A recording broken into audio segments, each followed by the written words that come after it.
إن الحمد لله نحمده ونستعينه ونستغفره ونعوذ بالله من شرور أنفسنا ومن سيئات أعمالنا من يهده الله فلا مضل له ومن يضلل فلا هادي له أشهد أن لا إله إلا الله وحده لا شريك له وأشهد أن محمدًا عبده ورسوله أما بعد فأعوذ بالله السميع العليم من الشيطان الرجيم من همزه ونفخه ونفثه بسم الله الرحمن الرحيم والسابقون الأولون من المهاجرين والأنصار والذين اتبعوهم بإحسان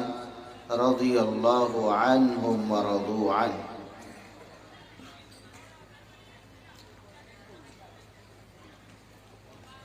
احباب گرامی،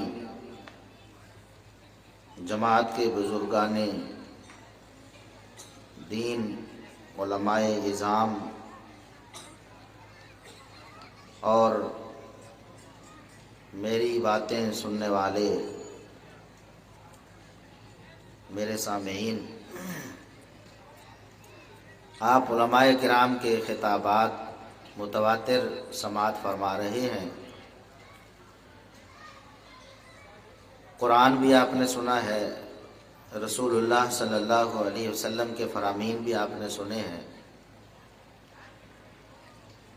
ختم نبوت بھی آپ نے سنی ہے،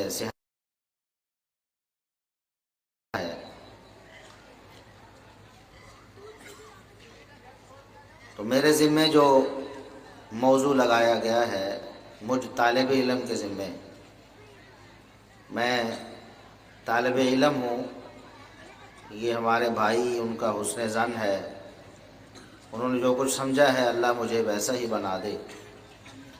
تو چند باتیں سادہ سی،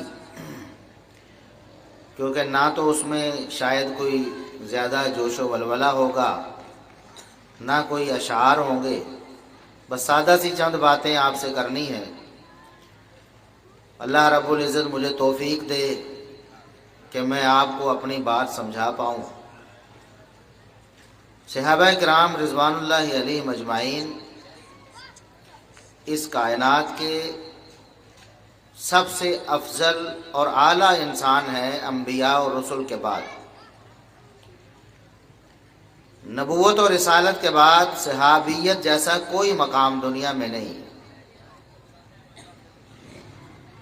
اور جس طرح نبوت و رسالت اللہ رب العزت کا انعام تھا کہ اللہ رب العزت نے اپنے خاص بندوں کو نبی اور رسول بنایا، کوئی شخص اپنی قابلیت، اپنی صلاحیت استعمال کر کے یا محنت کر کے نبی اور رسول نہیں بن سکتا، نہ پہلے ایسا ہوا، اور اب تو محمد الرسول اللہ صلی اللہ علیہ وسلم کے بعد نبوت کا سلسلہ ہی اللہ رب العزت نے ختم فرما دیا۔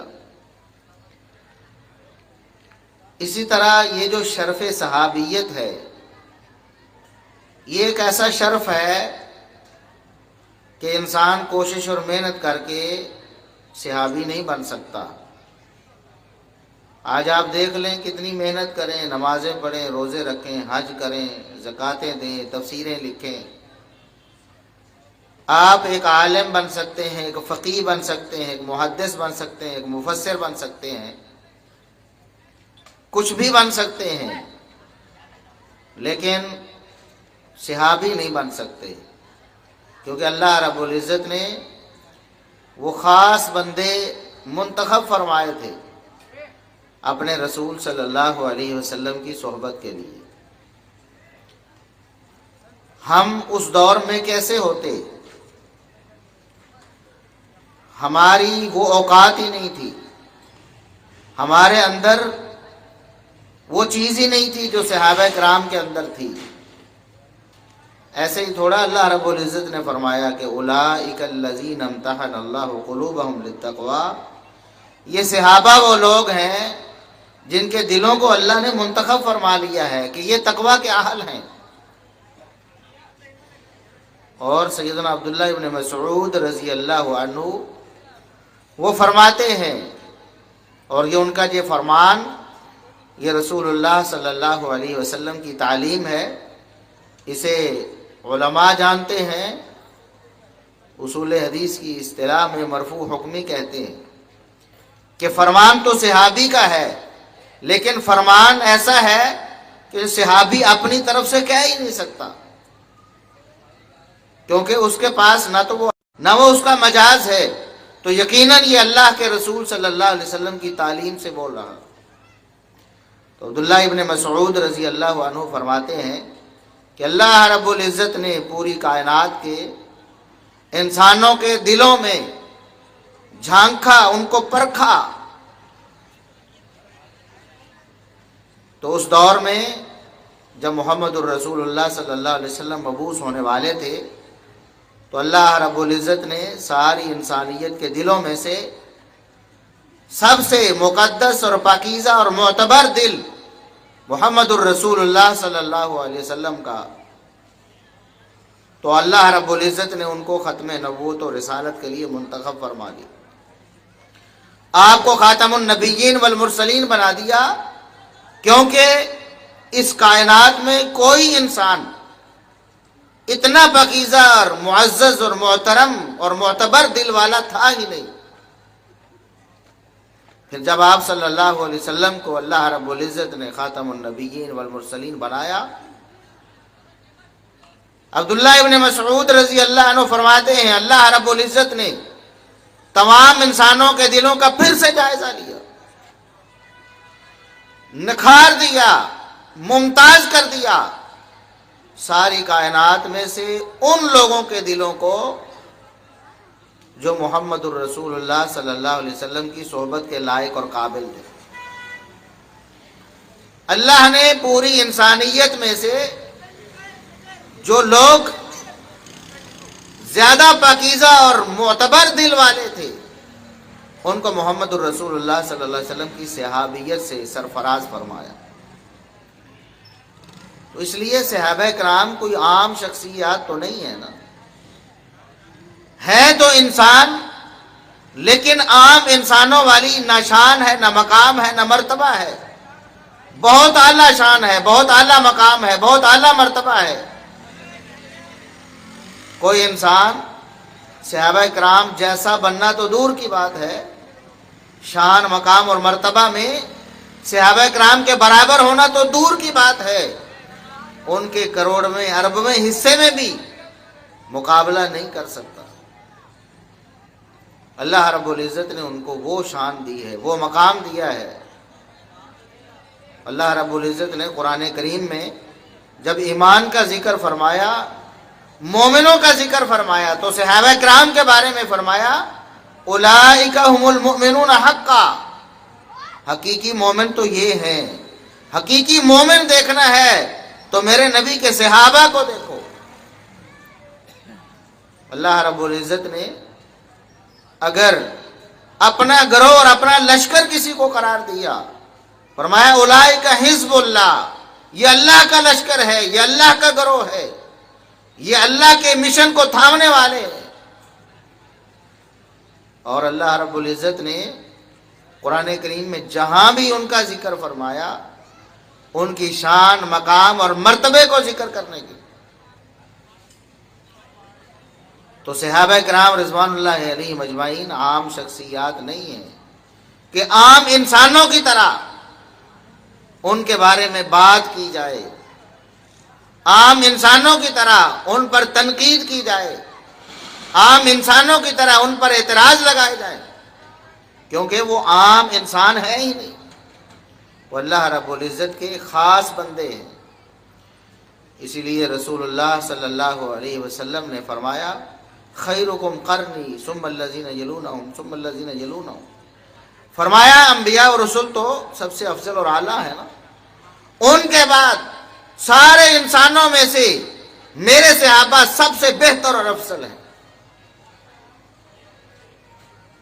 صحابی اعلیٰ سے اعلیٰ ہو ابو بکر صدیق رضی اللہ عنہ، یا ادنا سے ادنا ہو، شان مقام ان کی آپس میں مختلف ہو سکتی ہے، لیکن عزت و تکریم اور محبت سب سے واجب ہے،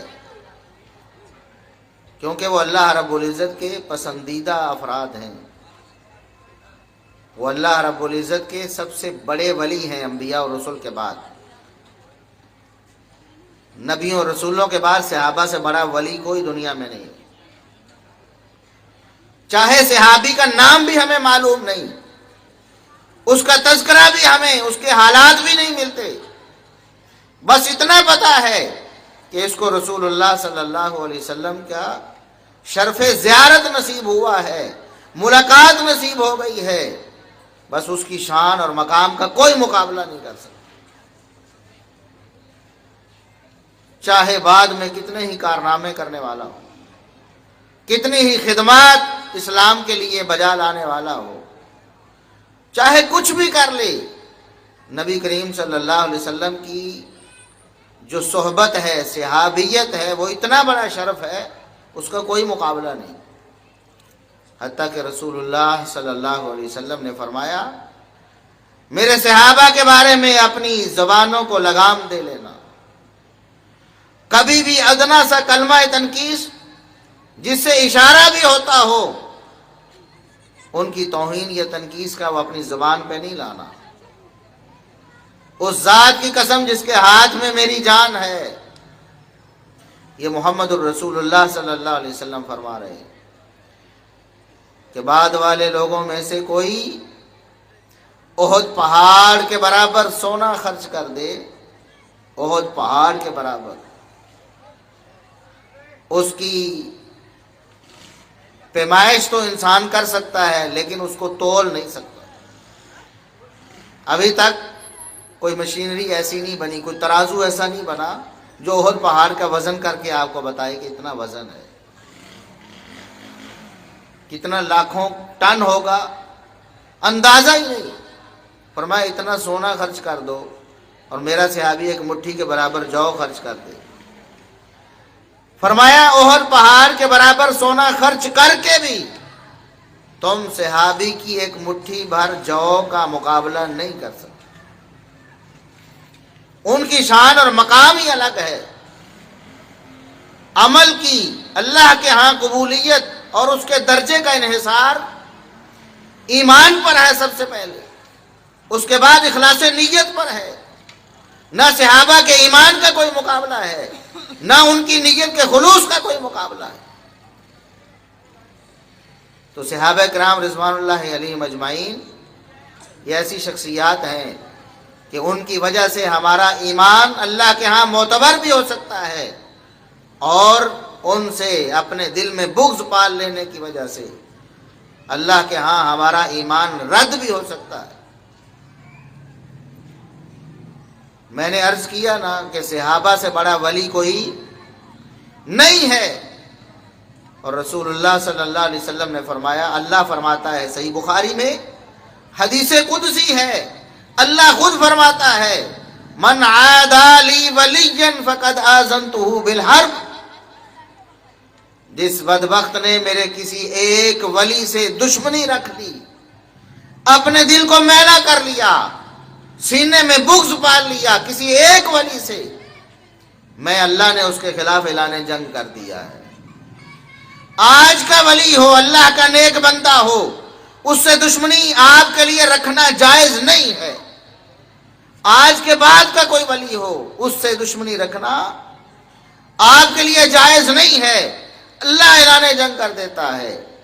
تو جیسے جیسے زمانہ نبوت قریب ہوتا چلا جائے گا، ولایت کا معیار بڑھتا چلا جائے گا، جیسے جیسے ہم زمانہ نبوت کی طرف جائیں گے ہمیں بڑے سے بڑے اولیاء ملیں گے۔ تو صحابہ کرام سب سے بڑے ولی ہیں۔ کسی صحابی کا بغض رکھ کر، ان کے بارے میں اپنے دل کو میلا کر کے، ان کے بارے میں اپنی زبان کو دراز کر کے آپ اللہ رب العزت کو کیسے راضی کر سکتے ہیں؟ یقیناً کسی بھی صحابی کا بغض آپ کے سارے اعمال کو اکارت کرنے کے لیے کافی ہے، آپ کے اعمال کو برباد کرنے کے لیے کافی ہے۔ کیونکہ اللہ رب العزت فرماتا ہے میرے کسی ایک ولی سے بغض یا اس کے بارے میں دل میں نفرت یا اس کی دشمنی، اللہ فرماتا ہے میں اعلان جنگ کر دیتا ہوں۔ اس لیے صحابہ کرام کی شان اور مقام کو پہچانیے۔ آج لوگ بڑے بڑے وسوسے دیں گے آپ کو، اشکالات پیدا کریں گے، باتیں بنائیں گے، لوگوں کے ذہنوں کو خراب کرنے کی کوشش کریں گے۔ یاد رکھیں دنیا میں کوئی شخصیت ایسی نہیں آئی جس کے بارے میں برا نہ بولا گیا ہو۔ اس کائنات میں سب سے افضل اور اعلیٰ انسان محمد الرسول اللہ صلی اللہ علیہ وسلم ہے، لیکن آپ کو پتا ہے کہ ان کے بارے میں بھی لوگوں نے اپنی زبانوں کو دراز کیا تھا، ان کو برے القاب سے نوازا تھا، ان پر جھوٹے بہتان لگائے تھے، ساحر اور مجنون کہا گیا، آپ صلی اللہ علیہ وسلم کو نعوذ باللہ نا انصاف بھی کہا، جبکہ محمد الرسول اللہ صلی اللہ علیہ وسلم کے عدل و انصاف میں کوئی شبہ نہیں، آپ صلی اللہ علیہ وسلم کے کردار پہ کوئی داغ نہیں، آپ صلی اللہ علیہ وسلم کی شان میں کوئی اختلاف نہیں ہے مسلمانوں کے ہاں، لیکن بدبختوں نے آپ پر بھی اعتراض کیا۔ اسی طرح محمد الرسول اللہ صلی اللہ علیہ وسلم کے بعد سب سے افضل اور اعلیٰ ہستی اس امت میں سیدنا ابو بکر صدیق رضی اللہ عنہ کی ہے، لیکن لوگوں نے ان پر بھی اعتراض کر دیے، لوگوں نے ان پر بھی بہتان لگا دیے، لوگوں نے ان کو بھی برا بول دیا۔ عمر فاروق رضی اللہ عنہ جیسی ہستی، ابو بکر صدیق رضی اللہ عنہ معمولی انسان نہیں تھے۔ رسول اللہ صلی اللہ علیہ وسلم فرماتے ہیں ایک صحابی کا ابو بکر صدیق رضی اللہ عنہ سے اختلاف ہوا تو صحابی ناراض ہو گئے ابو بکر رضی اللہ عنہ سے، یہ صحیح بخاری کی حدیث ہے۔ تو رسول اللہ صلی اللہ علیہ وسلم کو جب پتا چلا، آپ کا چہرہ مبارک سرخ ہو گیا، ابو بکر صدیق رضی اللہ عنہ کہتے ہیں اللہ کے رسول اس اختلاف میں میری غلطی تھی، مجھ سے زیادتی ہو گئی تھی، اس لیے یہ ناراض ہوا ہے، آپ اس پر ناراض نہ ہوں۔ لیکن محمد الرسول اللہ صلی اللہ علیہ وسلم فرماتے ہیں حل انتم تارکون لی صاحبی، کیا تم میری وجہ سے میرے اس دوست کو معاف نہیں کر سکتے؟ تمہیں حق نہیں ہے کہ تم میرے اس دوست سے ناراضگی رکھو، یہ میرا دوست ہے، وہ دوست جب لوگ مجھے جھٹلا رہے تھے تو ابو بکر صدیق مجھے اپنا رہے تھے، لوگ تکذیب کر رہے تھے تو ابو بکر صدیق تصدیق کر رہے تھے۔ اور صحیح بخاری کی حدیث ہے، رسول اللہ صلی اللہ علیہ وسلم نے دو ٹوک الفاظ میں فرمایا ابو بکر صدیق کے مقام کو پہچانو، ان امن الناس علی فی صحبتہ ومالہ ابو بکر، فرمایا پوری انسانیت میں سے، تمام صحابہ میں سے، تمام وفاداروں جان نثاروں میں سے مجھ محمد پر زیادہ احسانات کسی کے ہیں تو وہ ابو بکر کے۔ ایسی عظیم شخصیت کو بھی لوگوں نے معاف نہیں کیا، لوگوں نے ان کے بارے میں بھی جھوٹا پروپیگنڈا کیا، ان کو بھی بدنام کرنے کی کوشش کی۔ عمر فاروق رضی اللہ عنہ جیسا جری اور بہادر کہ جس کا آنا مسلمان ہو کر اسلام کی قوت کا سبب بن گیا، صحیح بخاری میں ہے، عبداللہ ابن مسعود رضی اللہ عنہ فرماتے ہیں ما زلنا عزتا منذ اسلم عمر، پہلے ہم چھپ کر اللہ کی عبادت کرتے تھے، دبے ہوئے تھے، سہمے ہوئے تھے، ڈرے ہوئے تھے، لیکن جب عمر بن خطاب مسلمان ہوئے اللہ نے مسلمانوں کو رعب و دبدبہ دے دیا، اس کے بعد مسلمانوں کا گراف اوپر ہی گیا ہے، نیچے نہیں آیا ہے۔ یہ عمر بن خطاب جن کے بارے میں محمد الرسول اللہ صلی اللہ علیہ وسلم فرماتے، صحیح مسلم کی حدیث ہے، فرمایا عمر شیطان تم سے اتنا ڈرتا ہے کہ جس راستے پہ تم پڑ جاؤ، جس گلی میں تم داخل ہو جاؤ، شیطان وہ راستہ اور گلی چھوڑ کر بھاگ جاتا ہے۔ وہ عمر جن کو رسول اللہ صلی اللہ علیہ وسلم نے اللہ سے دعائیں کر کے لیا ہے، اور جو اللہ کا انتخاب ہے، محمد الرسول اللہ صلی اللہ علیہ وسلم نے دو شخصوں کا نام لیا تھا، اے اللہ اسلام کو غلبہ دے دے ان دو میں سے کسی ایک کے ساتھ۔ ایک ابو جہل کا اور ایک عمر بن خطاب کا نام لیا، اللہ سے دعا کی، اللہ نے انتخاب کیا تو عمر بن خطاب کا اسلام کے غلبے کے لیے۔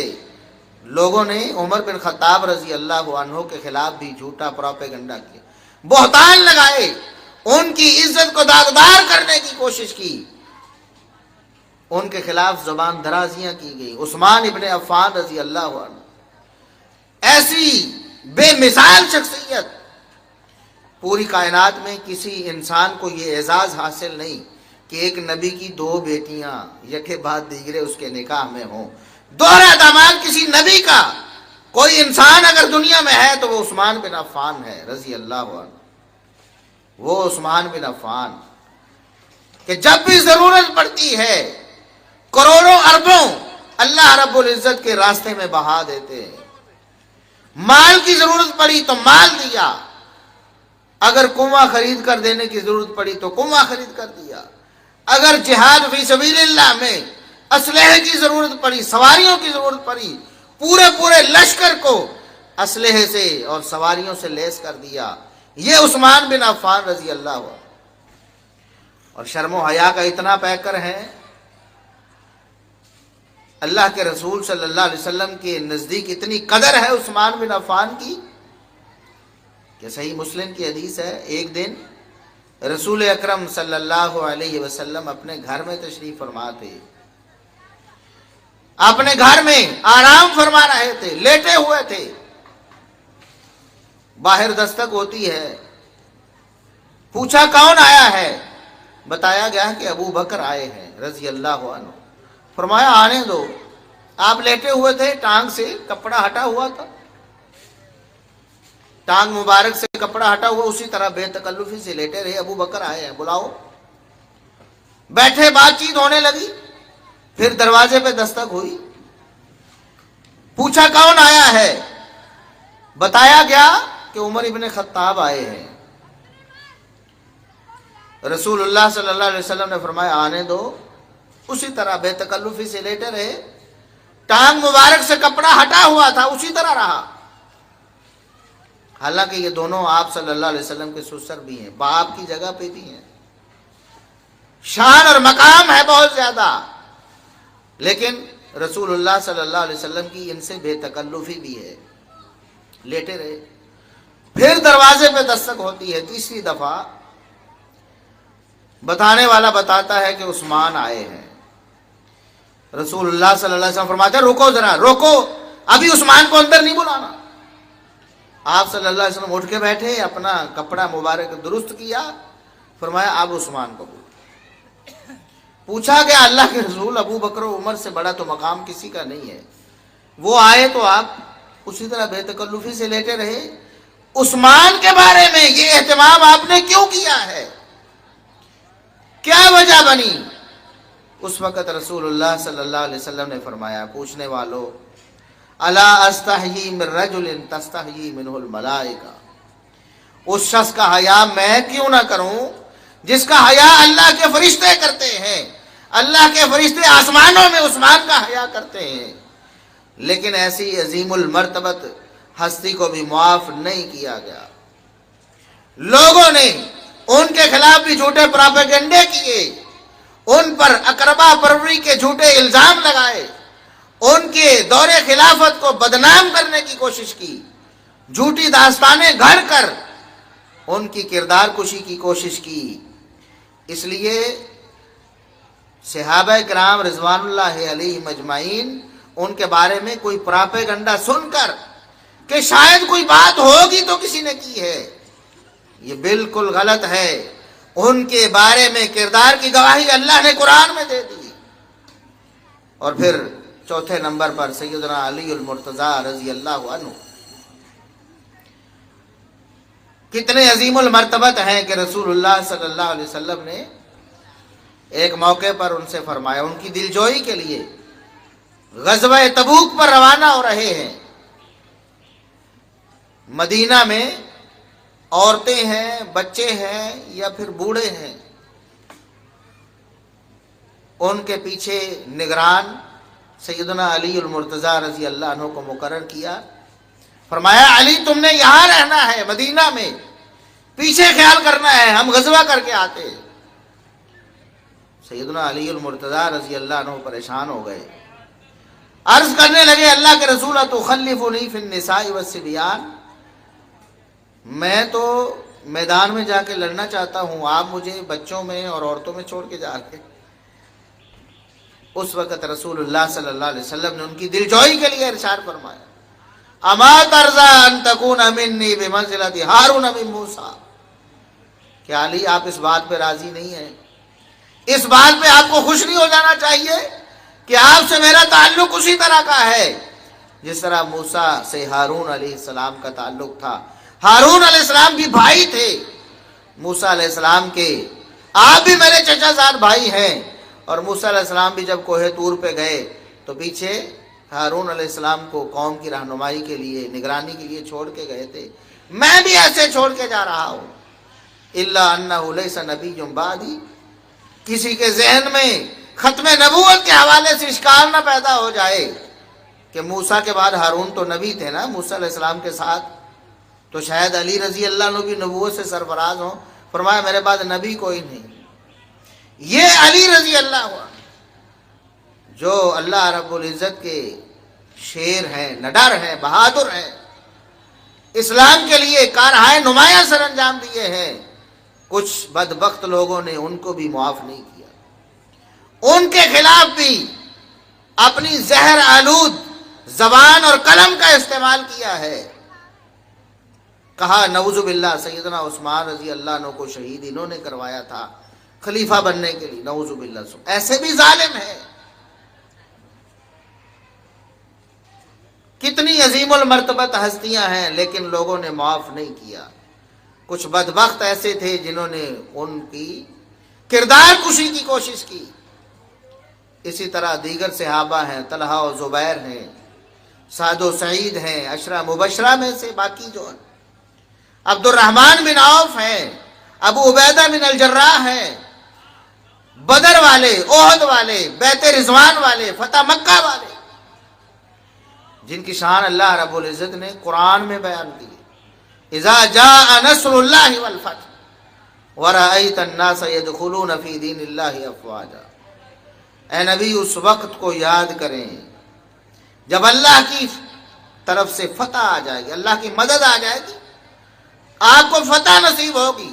آپ دیکھیں گے کہ لوگ جوک در جوک اللہ کے دین میں داخل ہو رہے ہیں.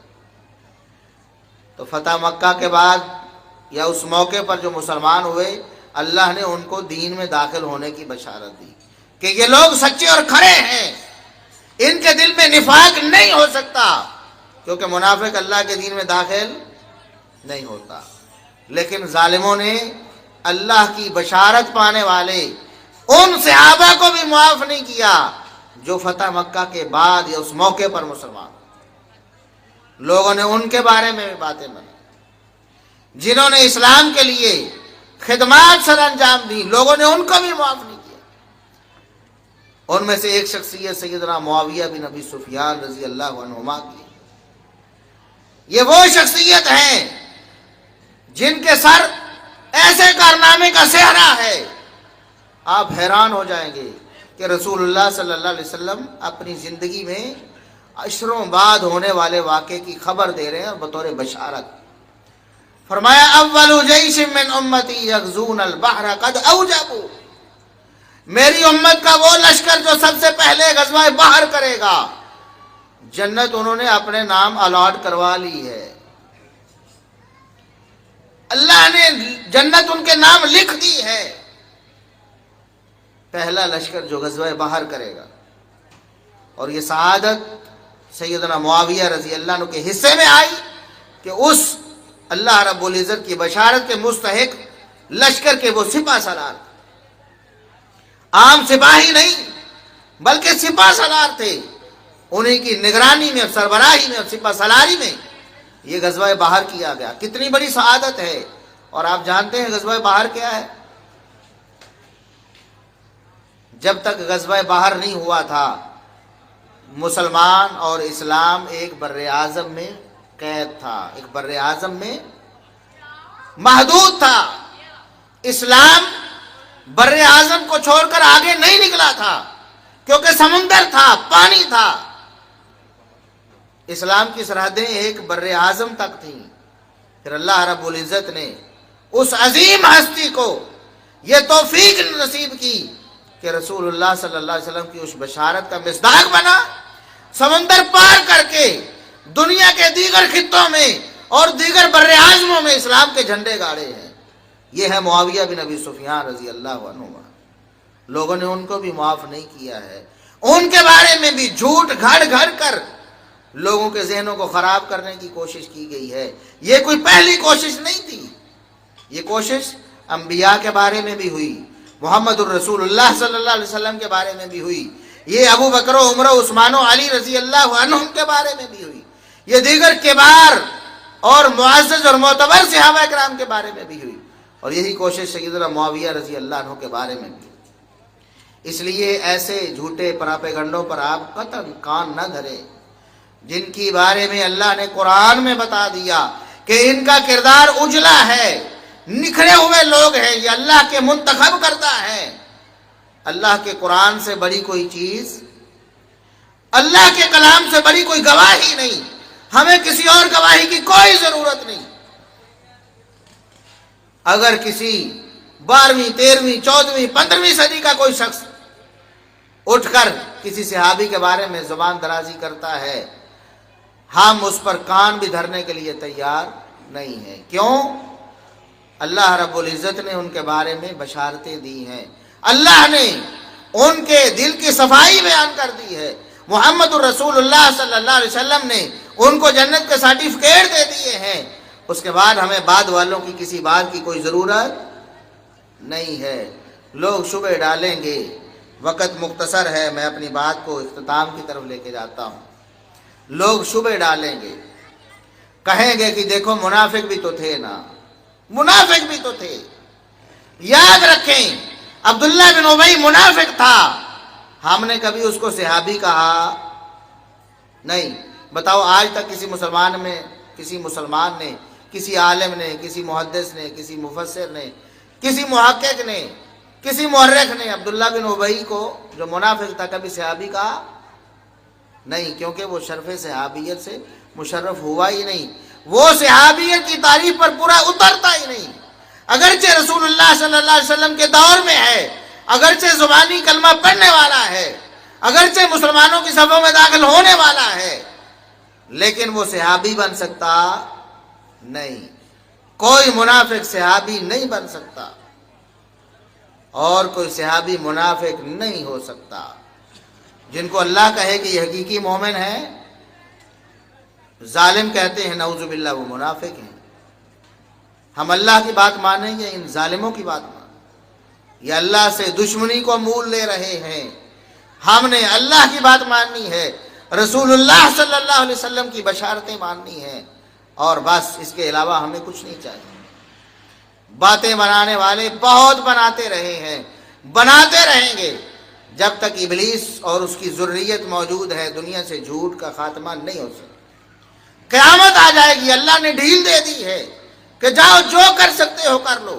وہ پوری محنت کے ساتھ اپنے مشن کو پھیلا رہا ہے، پوری محنت کے ساتھ اسلام کو بدنام کرنے کی ہر کوشش کرتا ہے، اپنے حواریوں کے دل و دماغ میں ایسی چیزیں ڈالتا ہے کہ وہ وسوسے بنا کر لوگوں کے سامنے پیش کرتے ہیں۔